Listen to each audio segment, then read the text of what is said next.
is pretty good. All right, and here they go. Here we go.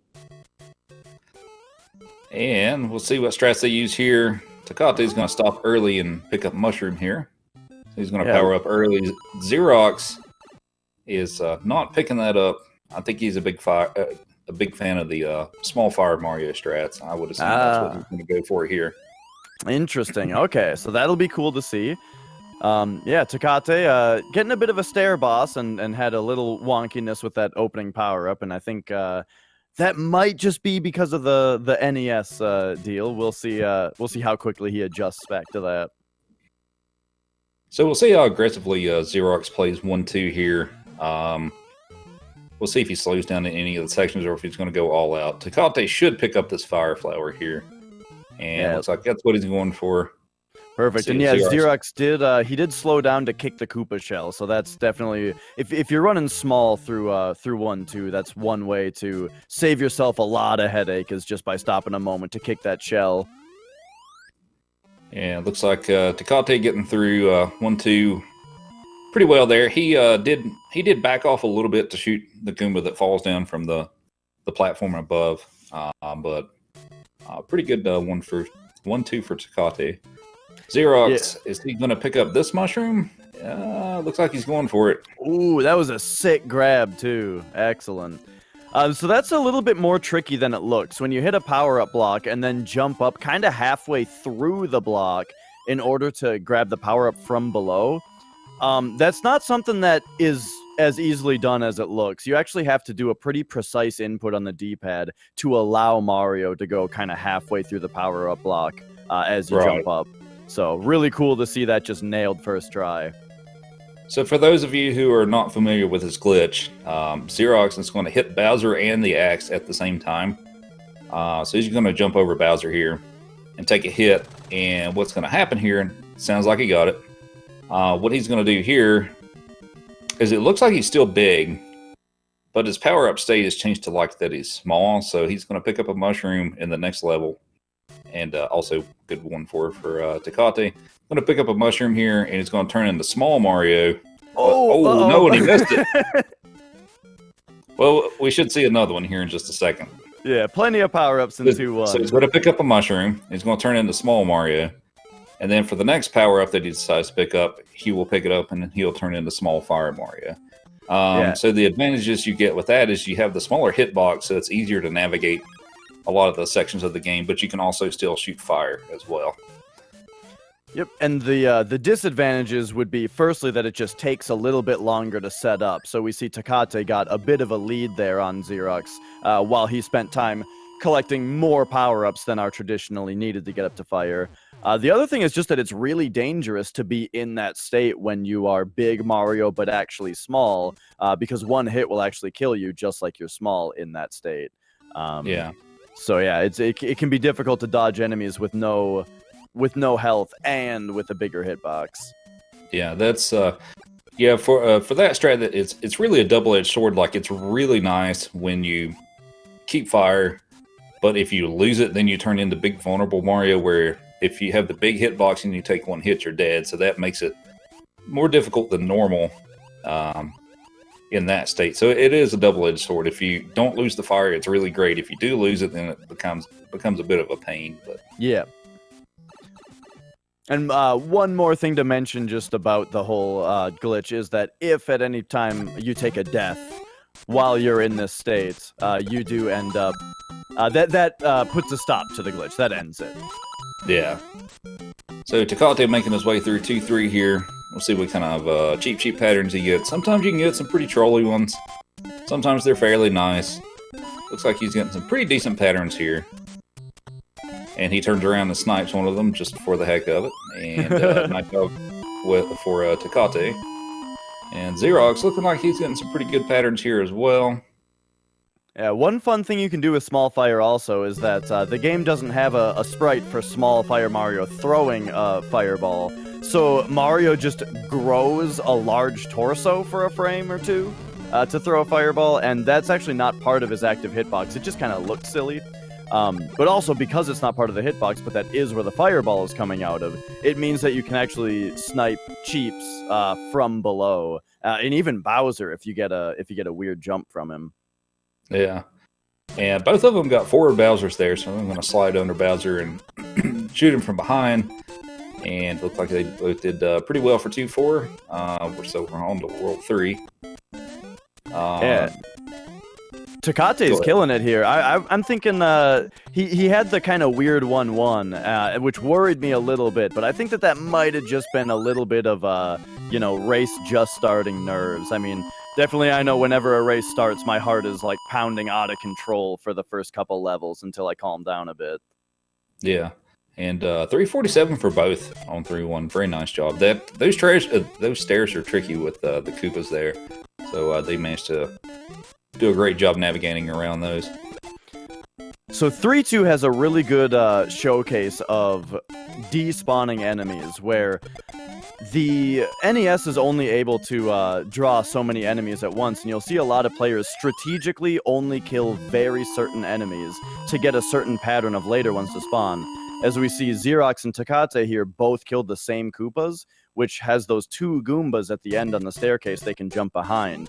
If you don't do a certain pattern there, you actually get 3 Goombas there, and it makes it a much more precise jump. Yep. And we do have to say thank you, Goofy, twice. Yeah. And so the nice thing about it is you see it nicely displayed there. There are a few good spots where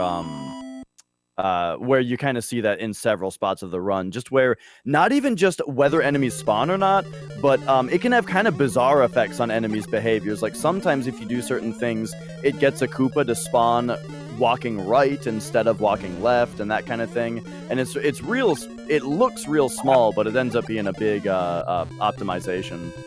I'm guessing Tecate's on the spreadsheet because he went all out on that level. He did not slow down. He did not slow down at all. So I'm assuming he's on the spreadsheet here and going by that. You see Xerox, he slowed down a bit to get some manageable patterns, since it looked like he may not know exactly what patterns he's going to get. But yeah, I would say either Tecate decided to take a huge risk, or he's on the spreadsheet and he knows what patterns he's going to get there. So very nice job for Tecate with 3-4 there. Yeah, and that's something that's pretty hard to manage. So, right, what Roop is talking about is all the RNG in this game is frame dependent. But if you're playing very, very well, you may have it all just mapped out. You know, if I get to this level on this time, then you've got a column for what different RNG patterns are going to be, and so if you can be reading that while you're playing during a race, that's pretty intense. And also, it requires you to be very, very close to optimal times, because once you get enough behind, then there's not really data for that anymore. Tecate taking top route. Xerox with the correct coin count taking bottom route. So looks like Tecate got through clean on 4-2, and Xerox finishing up 4-2 here as well. And he got through clean as well, so 344 for both of them. And on to 4-3.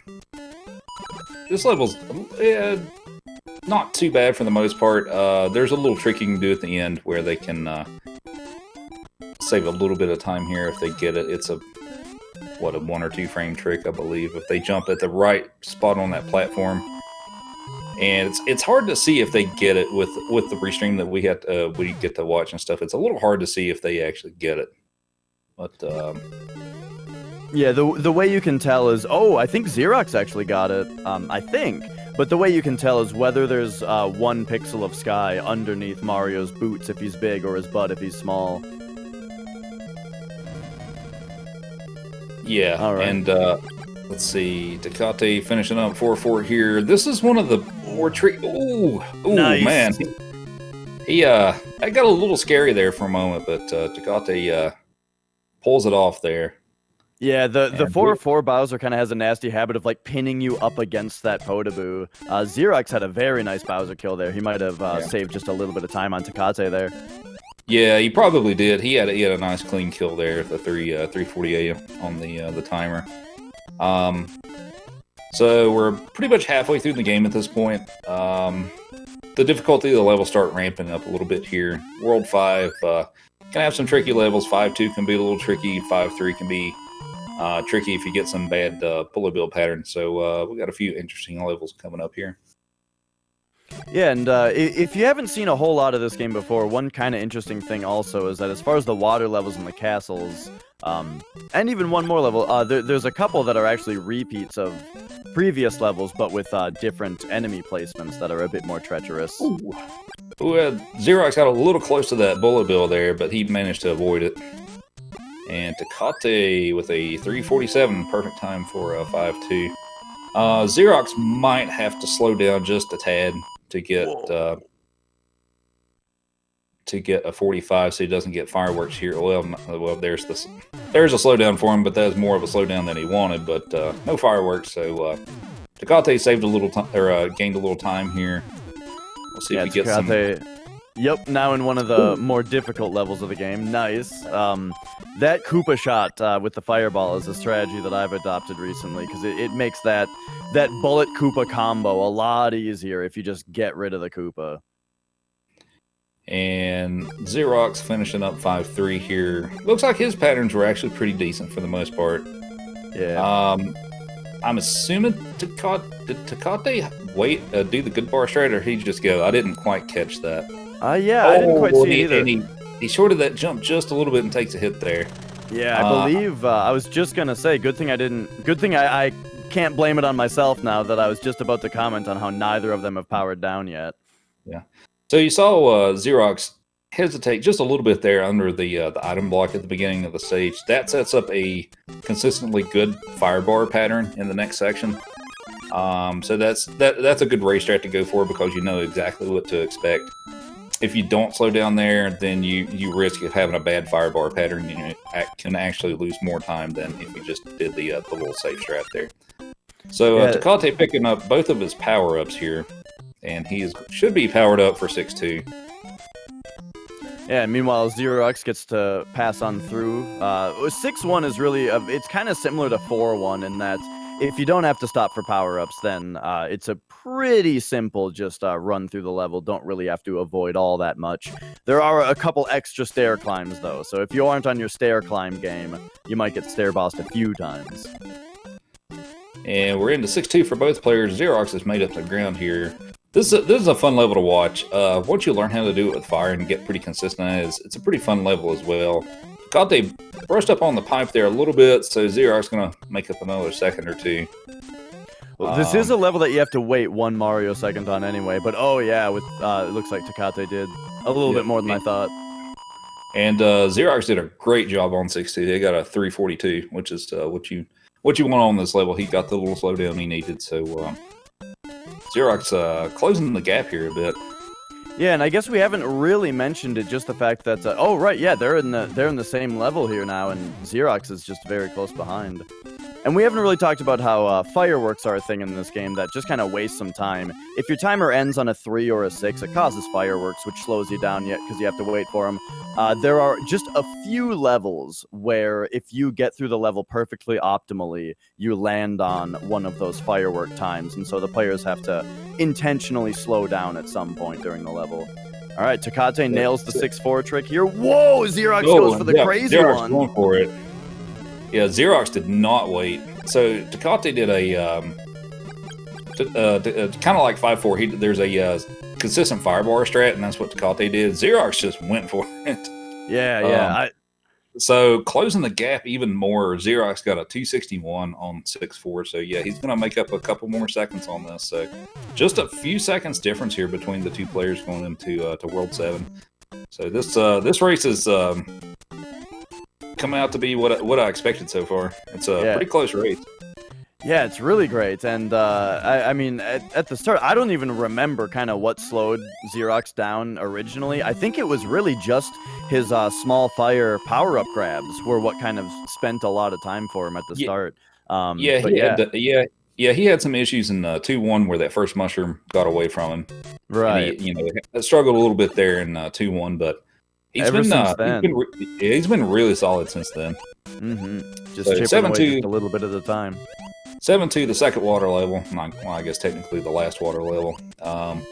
Much like 2-2, except it's a few more cheeps, a few more bloopers, a few more troll patterns that they can throw at you. Tecate playing it safe here. Oh, that's and he so missed the brutal. shot. He Oh, played and he that missed the super shot. safe, and but yeah, still those bloopers just closed in on him there. So this is a huge advantage for Xerox at this point, because there's only one more power up, and it's a mushroom in the next level. So if I can't talk today. Xerox, if he manages to keep fire through World 7, he's got a huge advantage going into World 8, as he can more easily tackle 8-1 with fire. So we'll see. We'll see if Tecate decides to pick up this mushroom. It's, I guess, debatable on if it's worth it or not, because you can't get fire before you go into World 8. So we'll see if he decides to pick it up here. And Xerox getting some pretty good patterns here. Tecate does not pick it up, which I'm not surprised. And actually picking up that mushroom can be a little trolly. The cheats like to surround that item box there and can sometimes kill you or hit you immediately as you pick up the power up there. So. Yeah, and we should mention also in 7-2, just the fact that was the official lead change there now to Xerox. So now we enter 7-4. This is another one of those puzzle castles. It's really not too bad. It's a little precise here on the second part that Xerox is about to get to. Getting through this, as we see he bumped there, getting through that part without slowing down at all is really tricky. And Tecate even made up just a tiny bit of ground there on him. Yeah, so... And Tecate got what he needed here with a forward Bowser. It's really risky to try to jump through Bowser if he goes backwards there because of the hammers, but Tecate got what he needed here, so still just a few seconds away, and we'll see how aggressively Tecate decides to tackle 8-1. Does he play it safe, or does he go all out and try to get a 200 here? Yeah, and that was also a perfect example of how fire killing the Bowser saves you a little bit of time each world, where Tecate actually snuck by Xerox to get under Bowser there. However, and hit the axe first, but because Xerox got the fire kill, that skipped the animation and ended up keeping him in the lead. And Tecate, he is going to wait here. He can still get a pretty good time. He can probably still get a 197 on the timer, which won't lose him much time up against Xerox. So he is still definitely in it here. Yeah, 197 is an excellent time for small And he Mario strats in 8-1. It looked like it was a little close to 196, but he got the 197. With the 6 on the timer, he would have got 6 fireworks, which would have wasted more time. Oh, that Lakitu kill that Xerox did just now, that's what I was talking about earlier, about the growing the large torso just to shoot a fireball and how you can kind of trick kill guys with that. And Tecate says he doesn't need a mushroom, he's just going to keep going. Which, pretty much, I don't know if... Oh, no. Oh, no. That was so... oh, no. Tecate oh, missed my the gosh. there. Oh, that was... So, Xerox, I was just about to say that he did the BBBB, but the Koopa wasn't exactly where he wanted it. I think it was a little high, and so it ended up hitting him. So remember, he's Biggie Smalls Mario now, meaning if he gets hit, even though he's big, he dies. Now we're back to small, though. Tecate, though, took a death there, which is super brutal in World 8 because there aren't checkpoints in the game anymore. Yeah. And Xerox, honestly, as he goes through the final Hammer Bros here, it looks like he's going to make it. I thought they were both dead at the end of 8-2. Somehow Xerox managed to not die there. He was really, really close, though. Yeah, it's super fast reaction to know that he wasn't going to make it to the top of the staircase, and he pulled back and just barely landed back on the stairs. So now he's kind of exactly where he wants to be here, where he's small in the castle, which, in my opinion, the castle is kind of easier to navigate small. But if he does get hit, then he needs to deal with Bowser while big, and while big kills you, which could be very tough. So Tecate decided to pick up the mushroom here, play it safe through the rest of 8-3. Xerox into the water section here. This is pretty much it's all up to him at this point. He's just got to make it through this room and the next room, and he can secure the victory here. And Tecate finished up with 8-3, and he's starting 8-4. Last room for Xerox. Let's see how hard he goes on this. He goes for it, and he jumps through Bowser's hammers. Wow, that was a huge risk, but he made it work. So Xerox finishes with a 1939. Yeah, beautiful time there. All right, and we got Tecate now entering the turnaround room himself. Looks like he gets it. And then the swimming section, this is exactly one of the spots I'm talking about when I say that the castle is easier to navigate small. Getting through this section big is super, super difficult. I love that bonking the top strat, though, to get down through the choke point. That's super neat. All right, duck jump here. He can take a hit here. Doesn't matter. He doesn't take a hit. He finishes with a 20-21. But man, that was a race until the end of 8-2 there. I mean, it was still a race pretty much all the way through. But man, it was so tight coming up to the end of 8-2 there. So great race. It definitely did not disappoint there. Yeah, exactly the kind of just super entertaining race where, like, one person gets an early lead and then the other just slowly kind of creeps back up the entire time, takes the lead, and then ends up keeping it. So, yeah, that was really fun to watch. Yeah. So, it looks like we've got Xerox in the waiting room here. He can join up whenever he is ready, and we'll see if Tecate will join us here for an interview here in a moment.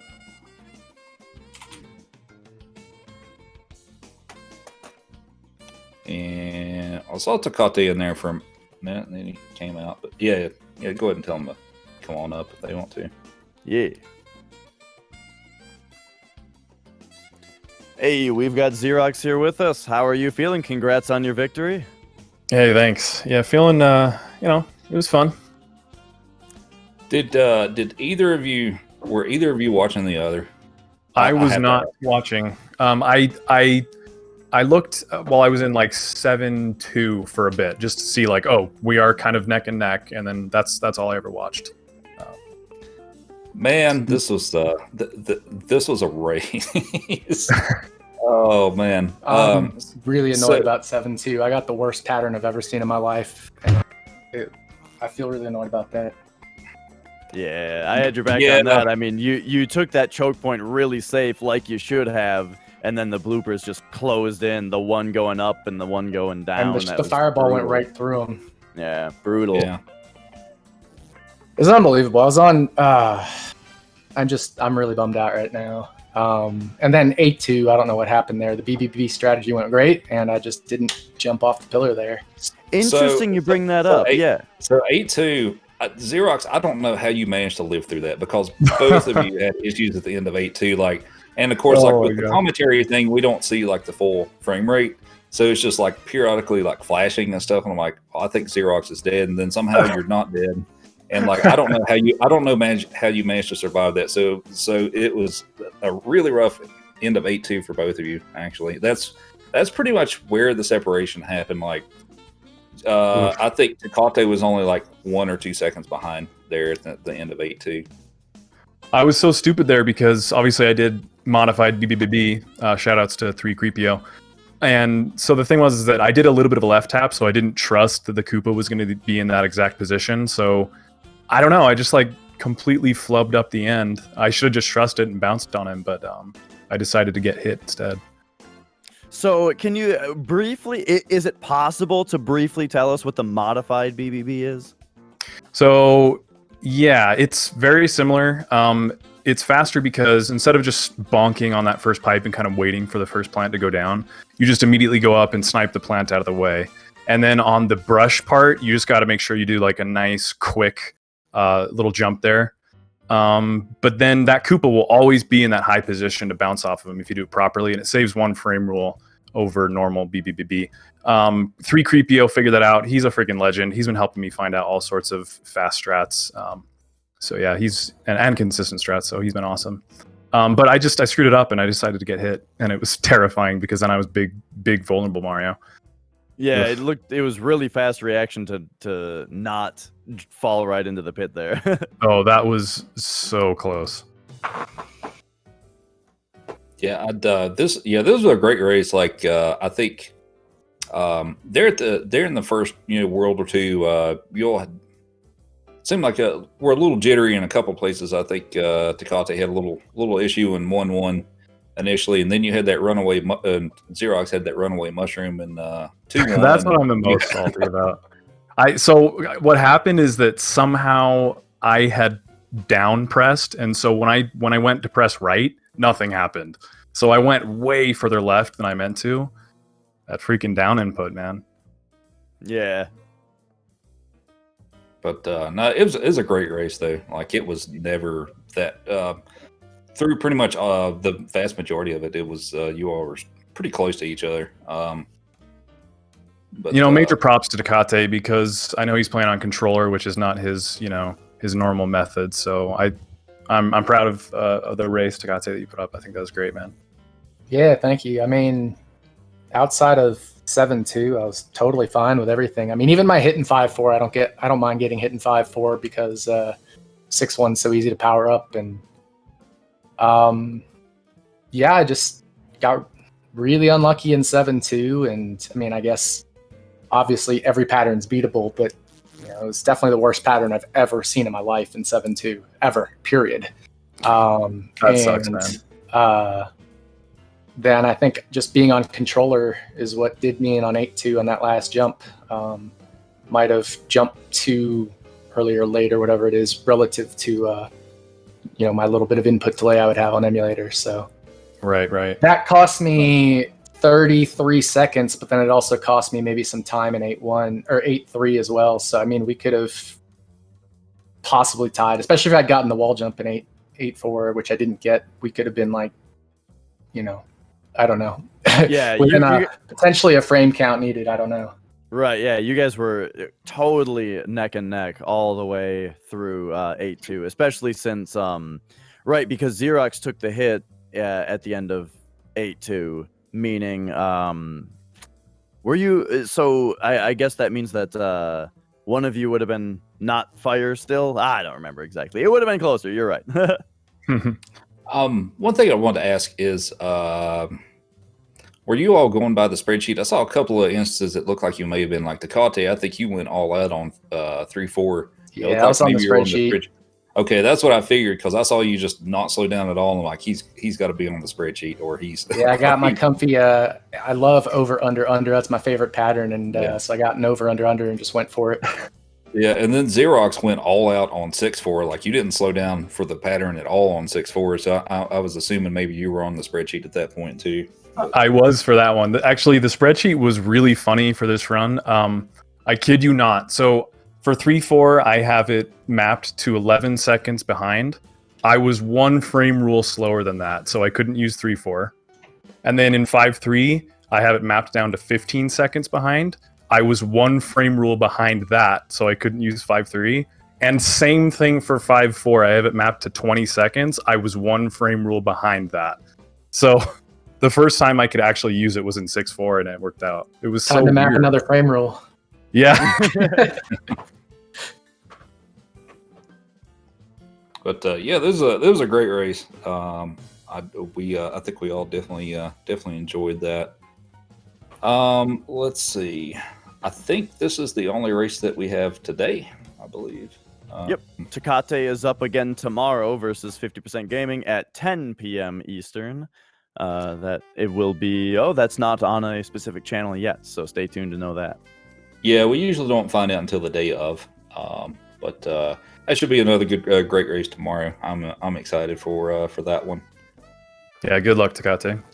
Thanks, man. GG on the run today. I told you you'd be just fine after that first match. This race was nutty, but yeah, I mean, what was 1939, so not terrible. But yeah, I appreciate that, and GG to you as well. Thank you. All right, and yeah, thanks to everybody watching as well, and to SpeedGaming for hosting us. Make sure to check out SpeedGaming's website for the schedule on not only more Mario, but everything that they're doing across all of their channels. And yeah, thanks again for watching. Later.